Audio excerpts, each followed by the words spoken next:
तो आखिरकार सीता सोरेन की जेएमएम में वापसी हो ही गई, बस औपचारिक ऐलान बाकी है। जी हां दर्शकों, आपने सही सुना।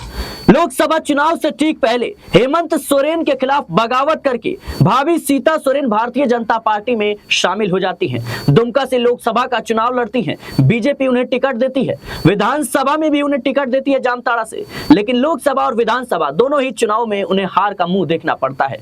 ऐसे में सीता सोरेन के राजनीतिक भविष्य को लेकर सवाल उठने लगे कि आखिर सीता सोरेन का राजनीतिक भविष्य क्या होने वाला है, क्या वो जेएमएम में वापसी करेंगी।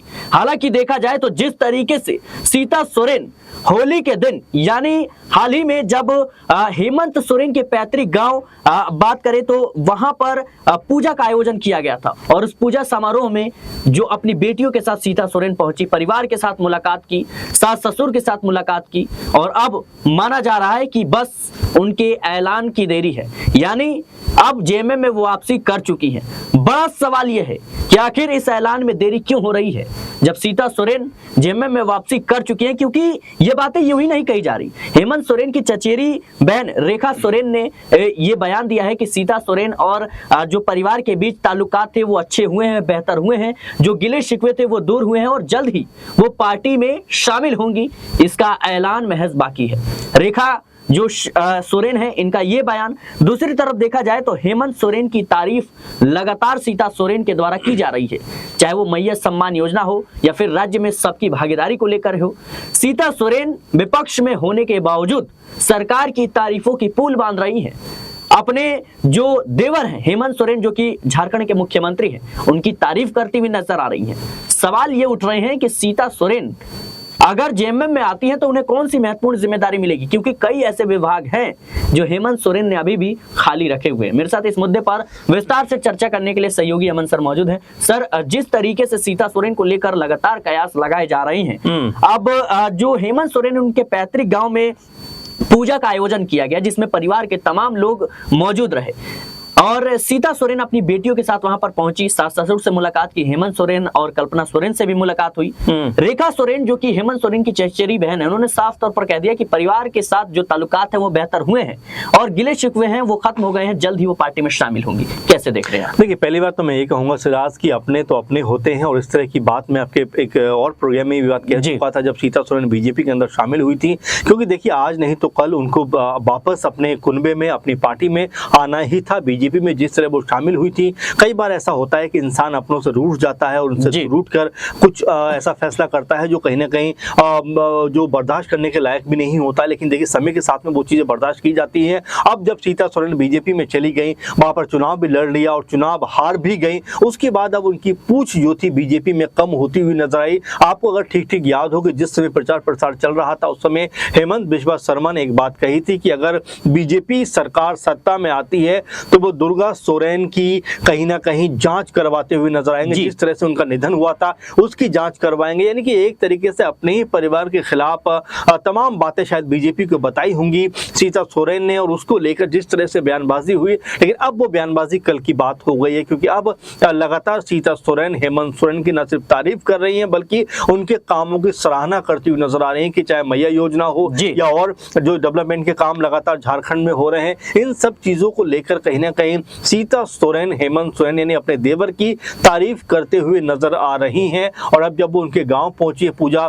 समारोह में हिस्सा लिया है, तो ये तमाम ऐसी चीजें हो जाती हैं सिद्धार्थ जहां पर जो भी आपस में गुस्सा होता है, नाराजगी होती है, मतभेद होते हैं, मनभेद होते हैं, वो सब वहां पर सुहा होते हुए खत्म होते हुए नजर आते हैं। कुछ ऐसा ही नई शुरुआत के बारे में शायद सीता सोरेन भी सोच रही होंगी। दो बेटियां हैं, राजश्री और जयश्री, जो पॉलिटिकल तौर पर एक तरह के एक्टिव भी नजर आती हैं, उनको लेकर भी कोई ना कोई दिमाग में विचार जरूर होगा सीता सोरेन को। तो ऐसे में बिल्कुल इसमें कोई हैरानी की बात नहीं है कि वो आज या कल में जब भी उनका कह सकते हैं ऐलान का मन होगा वो ऐलान कर सकती हैं। और अब लेकिन ये कंफर्म माना जा रहा है कि सीता सोरेन को अपनी गलती का शायद एहसास हो गया है। जो कदम उन्होंने उठाया था उससे कितना उनको बड़ा नुकसान हुआ है उसका भी सीता सोरेन ने जो बगावत किया था वो इस पद को लेकर किया था कि मुख्यमंत्री की कुर्सी उन्हें चाहिए थी और वो खुद को ये मान रही थी कि परिवार की मैं बड़ी हूँ, इस लिहाज से मुझे मुख्यमंत्री की कुर्सी मिलनी थी। लेकिन अब तो वो विधानसभा चुनाव हार गई, लोकसभा चुनाव हार गई। क्या उन्हें अपने जनाधार का अंदाजा लग गया है? देखिए, पहली बात तो मुझे ये याद आता है कि जब उन्होंने ये बात कही थी, उन्होंने ये भी कहा था कि उनके पति का हक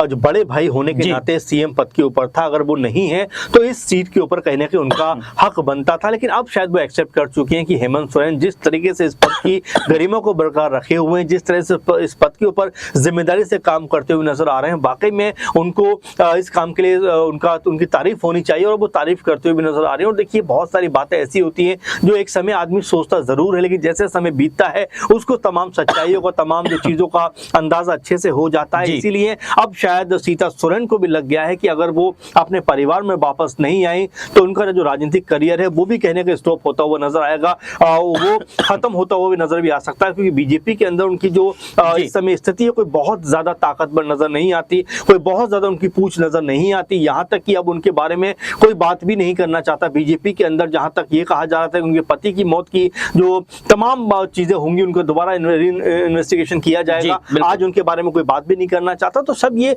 सीता सोरेन को पता लग रहा होगा। जैसे मैंने शुरू में आपसे कहा कि देखिए, अपने तो हमेशा अपने ही होते हैं, और अगर सुबह का भूला शाम को घर लौट आए तो उसको भूला नहीं कहा जाता। और यही बात अब शायद हेमंत सोरेन को भी समझना पड़ेगी। शिबू सोरेन जो कह सकते हैं पार्टी के सबसे मजबूत और बड़े नेता हैं, अध्यक्ष हैं पार्टी के, उनके पास अगर जो सीता सोरेन जाएंगी तो वाकई में ये सब चीजें खत्म होती हुई दिखाई देंगी, और जो अभी पार्टी से वो अलग हैं वापस पार्टी में आ जाएंगे, और यहाँ से उनकी जो नई राजनीतिक जर्नी है वो शुरू होती हुई क्या लगता है आपको? सीता सोरेन के आने से जेएमएम को मजबूती मिलेगी? देखिए, बिल्कुल, और ये बात कोई छुपी हुई नहीं है कि दोनों बार की विधायक थी वो जेएमएम से ही विधायक थी, और ये भी लगातार कहा जा रहा था कि किसी बड़े पद पर उनको बैठाया जा सकता, हालांकि वो नहीं बैठ पाई, वो अलग बात है। लेकिन देखिए, हर चीज का एक समय होता है। चंपई सोरेन को आप देखेंगे, एक समय पार्टी के मामूली कार्यकर्ता थे, फिर मंत्री बने, और जब मुख्यमंत्री बनने की बारी आई कि कौन बनेगा हेमंत सोरेन के बाद मुख्यमंत्री, तो चंपई सोरेन बनते हुए नजर आए। तो ऐसे कुछ सीता सोरेन के साथ में होता हुआ नजर आएगा, क्योंकि देखिए, राजनीति में बहुत सारी चीजें जो होती है वो समय के साथ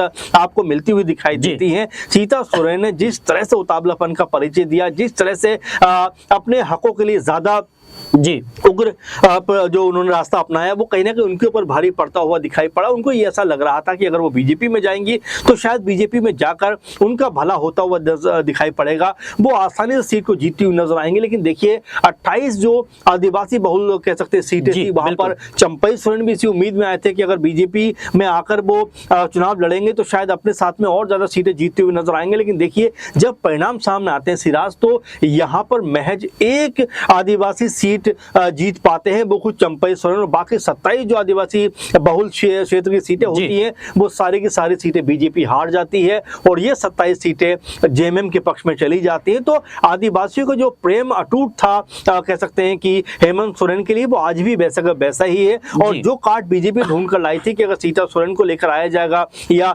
चंपई सोरेन को लेकर आया जाएगा तो कहीं ना कहीं उनको फायदा इसमें हो जाएगा, लेकिन वो होता हुआ दिखाई नहीं पड़ा। उल्टा बीजेपी जो अब तक 25-26 सीटों पर थी वो सिमट कर 20 की सीटों पर रह जाती है। तो ये तमाम ऐसी बातें रही, तमाम ऐसे समीकरण रहे जो बीजेपी के ऊपर भारी पड़े। इसीलिए सीता सोरेन को भी लगता है कि बीजेपी में जाकर शायद उन्होंने बड़ी गलती कर दी, और अब अगर वो वापसी अपनी कह सकते हैं कि अपने परिवार की पार्टी में आती हैं, अपने परिवार में वापस इस तरह से आती हैं, तो यहाँ पर उनको फायदा होता हुआ दिखाई पड़ेगा।